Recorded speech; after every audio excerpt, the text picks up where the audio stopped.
जब 4-3 से suo motu case मुस्तरद हो चुका, तो फिर ये जो पिटिशन आई है अमल दरामद के लिए, इसकी गुंजाइश नहीं बनती। इसलिए ये बेंच जो केस सुन रहा है, इसकी कानूनी हैसियत इसलिए नहीं है क्योंकि 4-3 के फैसले से पिछला केस जो है वो डिसाइड हो चुका है। इसलिए ये प्रोसीडिंग आगे नहीं चल सकती। ये पहली दरख्वास्त सुप्रीम कोर्ट के सामने तहरीरी तौर पे आज वफाकी हुकूमत ने करवाई है। 4-3 के साथ साथ ये कहा गया है कि इस केस में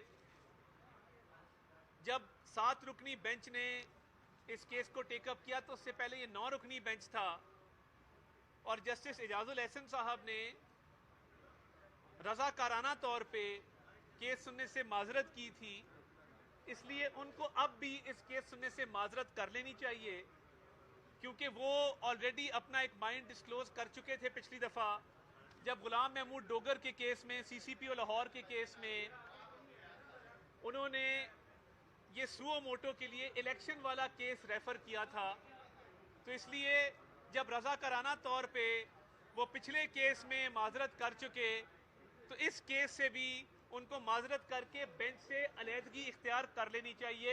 ये भी तहरीरी तौर पर दर्ज है 4-3 की मेजॉरिटी से जो मुस्तरद होने वाली बात, और उसके बाद एजाजुल एहसन साहब का इस बेंच से अलहदगी का मुतालबा भी इस दरख्वास्त के अंदर बाकायदा तौर पे आज तहरीरी तौर पे वफाकी हुकूमत ने करवाया है।